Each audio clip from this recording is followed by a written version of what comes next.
USA പെട്ടിയെ പരിചയപ്പെടാം. Indian standard institute അംഗീകരിച്ച അളവുകളിലുള്ള പെട്ടിയാണിത്. ഈ പെട്ടി 2 ടൈപ്പ് ഉണ്ട്. ഇതിനെ ടൈപ്പ് എ എന്നും ടൈപ്പ് ബി എന്നും രണ്ടായി തിരിച്ചിട്ടുണ്ട്. ന്യൂട്ടൺ പെട്ടിയെ അപേക്ഷിച്ച് ഇതിന് വലിപ്പം കൂടുതലാണ്. ഇതിൽ സാധാരണയായി 8 മുതൽ 10 വരെ ഫ്രെയിമുകൾ ഉണ്ടാകും. ഉത്തരേന്ത്യൻ സംസ്ഥാനങ്ങളിലാണ് ഇവ കൂടുതൽ ഉപയോഗിക്കുന്നത്.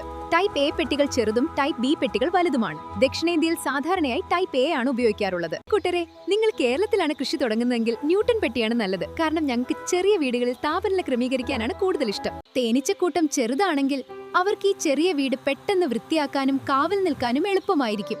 അവർ വേഗം വളരുകയും ചെയ്യും.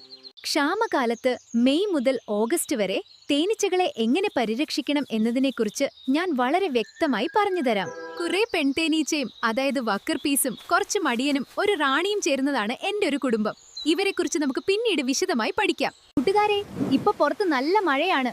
പൂക്കളില്ലാത്തതുകൊണ്ട് ഞങ്ങൾക്ക് ഭക്ഷണവും ഇല്ല. ഈ ക്ഷാമകാലത്ത് നിങ്ങൾ ഞങ്ങൾ എങ്ങനെ നോക്കണമെന്ന് അറിയാമോ? ശ്രദ്ധിച്ചു കേട്ടോളൂ. ആദ്യത്തെ കാര്യം, മഴയാണെന്ന് പറഞ്ഞ് ഞങ്ങളെ മറക്കരുത്. 7 ദിവസത്തിലൊരിക്കൽ നിർബന്ധമായും ഞങ്ങളുടെ കൂടുകൾ സന്ദർശിച്ച് ഞങ്ങൾ സുഖമായിരിക്കുന്നുവെന്ന് നോക്കണം. ആദ്യം വെട്ടിയൊതുക്കൽ. ബ്രൂഡ് ചേംബറിൽ തേനില്ലാത്തതും കറുത്ത നിറത്തിലുള്ളതുമായ പഴയ അടകൾ, മടിയനടകൾ എന്നിവയുണ്ടെങ്കിൽ അവ വെട്ടിക്കളയണം.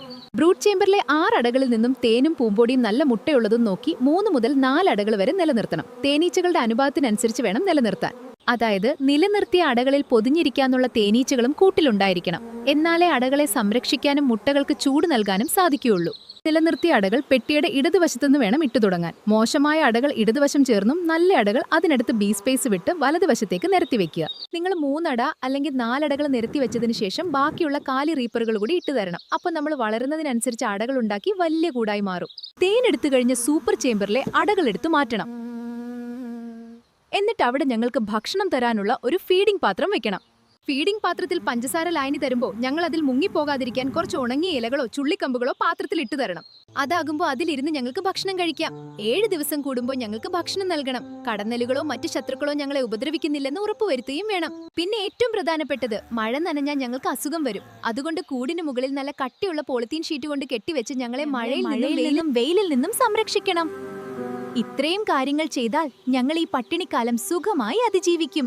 അടുത്ത വീഡിയോയിൽ നമുക്ക് വളർച്ചാ കാലത്തെക്കുറിച്ച് പഠിക്കാം. റാണിയെ പുതുക്കലും കൂടുകൾ ഡിവിഷനെ കുറിച്ചും എല്ലാം വിശദമാക്കാം. എന്റെ വിശേഷങ്ങൾ അറിയാനും അത് പഠിക്കാനും ഈ ചാനൽ സബ്സ്ക്രൈബ് ചെയ്യാൻ മറക്കല്ലേ. എന്ത് സംശയം ഉണ്ടെങ്കിലും ചോദിക്കാൻ മടിക്കണ്ട കേട്ടോ. Tata bye.